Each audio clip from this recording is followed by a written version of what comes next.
যারা H&M এর মতো বড় বড় কোম্পানিগুলো যাদের পোশাক গায়ে নিয়ে আমরা নিজেদের ব্র্যান্ড ভ্যালু বাড়ানোর চেষ্টা করি বা বন্ধুদের মাঝে শো অফ করার চেষ্টা করি, তাদের উৎপন্ন দ্রব্যের একটা বড় অংশ বাংলাদেশে তৈরি হয়। বাংলাদেশ, যাকে একসময় আমেরিকার এক মন্ত্রী বটমলেস বাস্কেট মানে তলা ছাড়া ঝুড়ির তকমা দিয়েছিল, সেই বাংলাদেশ আজ টেক্সটাইল বিভাগে রাজার মতো মাথা উঁচু করে দাঁড়িয়ে আছে। আজ বাংলাদেশি পোশাকের বড় মার্কেট আমেরিকা, কানাডা সহ ইউরোপের নানান দেশগুলি। আমেরিকাতে তো প্রতি 10টা ব্যবহৃত পোশাকের মধ্যে একটা অবশ্যই বাংলাদেশের তৈরি। বাংলাদেশের আরএমজি ইন্ডাস্ট্রি মানে রেডিমেড গার্মেন্ট ইন্ডাস্ট্রি প্রত্যেক বছর 35% হারে বৃদ্ধি পাচ্ছে, যা কিনা বাংলাদেশের জিডিপিতে 80%-এর যোগদানও দিচ্ছে। কিন্তু বাংলাদেশ এখানেই থেমে থাকছে না। 2030 সাল অবধি এই পোশাকের বাজারে বাংলাদেশ 100 বিলিয়ন স্পর্শ করার লক্ষ্যমাত্রা রেখেছে, যেটা কিনা ভারতের সাথে তুলনা করলে ভারতের ব্যাঙ্গালোর শহর, যাকে আইটি হাব বলা হয়, সেই ব্যাঙ্গালোর শহরের দ্বিগুণ অর্থ বাংলাদেশ এই পোশাকের উৎপাদন থেকে তৈরি করবে। 3 দিক থেকে ভারত আর একদিকে বঙ্গোপসাগরে ঘেরা এই দেশ বিশ্ববাজারের মোট 16% পোশাক একাই তৈরি করে, যার আগে কেবলমাত্র চায়না রয়েছে। তো এখন প্রশ্ন আসবে, একসময় গরিবী রেখার নিচে বসবাস করা বাংলাদেশ কিভাবে নিজেকে এত পরিবর্তন করে ফেললো, কি স্ট্র্যাটেজি ব্যবহার করলো, আর ভারত এখান থেকে কি শিখতে পারে?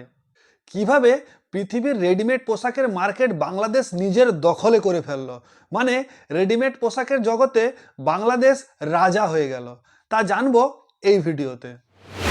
বন্ধুরা, আজকের বাংলাদেশের এত উন্নতি জানার জন্য অবশ্যই আমাদের বাংলাদেশের ইতিহাসের দিকে একটু নজর দিতে হবে।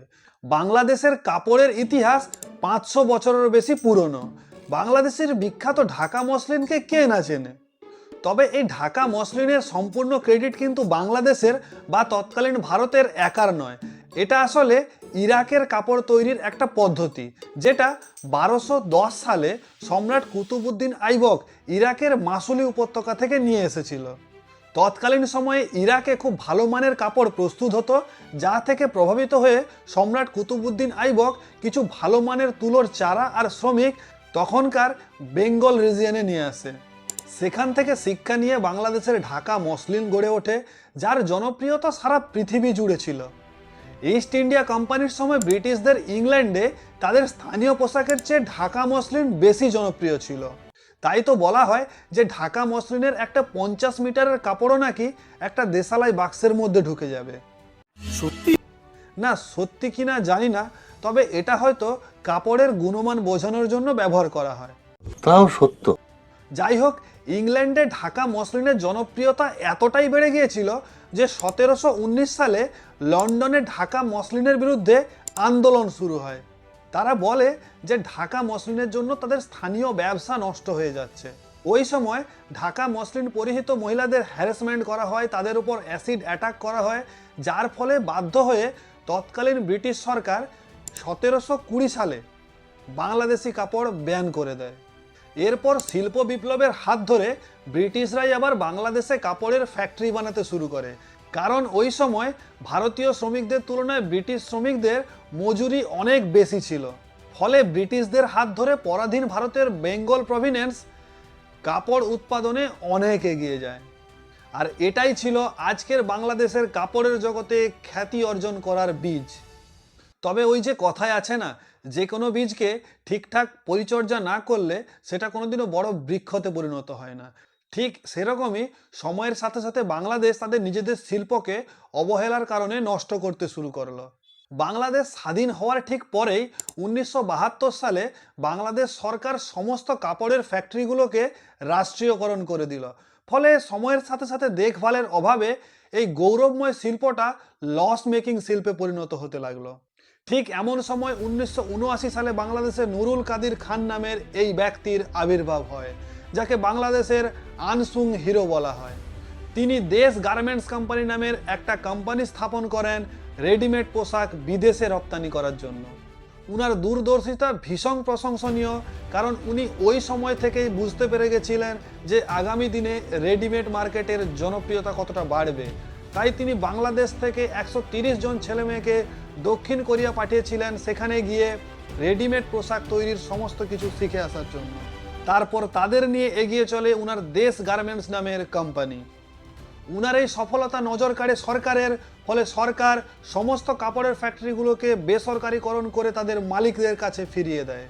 সেই থেকে ওই কাপড়ের উৎপাদনের ব্যাপারে আর বাংলাদেশকে পেছনে ফিরে তাকাতে হয় না। কিন্তু ইতিহাসে সফলতা পেলেও আজ কিভাবে বাংলাদেশ ক্রমাগত এগিয়ে চলেছে সফলতার দিকে? সর্বপ্রথম কারণ হলো শ্রমিক। বাংলাদেশে এখনো পর্যন্ত কোনো কঠোর শ্রমিক আইন নেই, তাই এখানে শ্রমিকদের জন্য সঠিক পরিশ্রমের কোনো মানদণ্ডও নেই। সুতরাং দক্ষিণ এশিয়ার দেশগুলোর মধ্যে বাংলাদেশের শ্রমিক সবচেয়ে সস্তা। আর যেহেতু গার্মেন্টস ফ্যাক্টরিগুলোর খরচের 30% শ্রমিকের খরচ, তাই শ্রমিক সস্তা হওয়াটা খুবই গুরুত্বপূর্ণ। দ্বিতীয়ত, এই উন্নতির পিছনে বাংলাদেশ সরকারেরও অবদান কম নয়। বাংলাদেশ সরকার এই বিভাগে নানাভাবে ছাড় দিচ্ছে এই ব্যবসা আরও বড় করার জন্য। যেমন বাংলাদেশের পিছিয়ে পড়া বিভিন্ন অঞ্চলে রেডিমেড গার্মেন্টসের ফ্যাক্টরি খুললে প্রথম 2 বছর 100% কর ছাড় পাওয়া যাবে, তারপর তৃতীয় ও চতুর্থ বছর 50% কর ছাড় এবং পঞ্চম বছরে 25% কর ছাড় পাওয়া যাবে। এছাড়াও লোনের ক্ষেত্রে সুবিধা।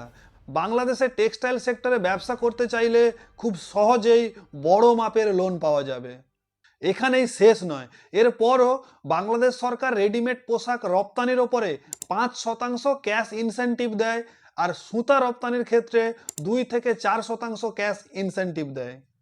আর কাঁচা মাল ও উৎপাদিত দ্রব্য রাখার জন্য ছোট ইউনিটগুলোকে বিনা খরচে গুদামের সুবিধাও দেয়। সুতরাং এই সমস্ত সুযোগ সুবিধার পর বাংলাদেশ আজ টেক্সটাইল জগতে রাজা হয়ে দাঁড়িয়ে আছে। মাত্র 50 বছরেরও কম সময়ে 0.001% থেকে আজ আমেরিকা, কানাডা, ইউরোপের বিভিন্ন দেশ সহ মোট 80টা দেশে বাংলাদেশ তাদের রেডিমেড পোশাক রপ্তানি করছে।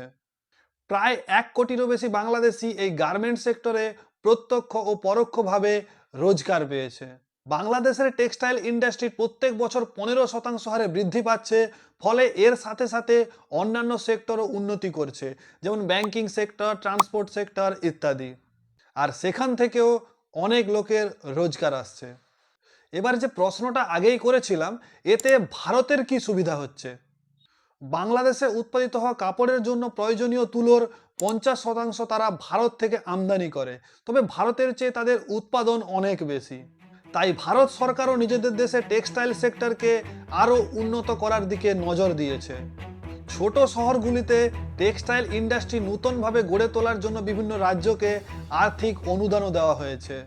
বিভিন্ন কাপড়ের ফ্যাক্টরিগুলোকে তাদের মেশিনারিজ ইত্যাদি আধুনিকীকরণ করার জন্য সরকারিভাবে আর্থিক সাহায্য দেওয়া হচ্ছে।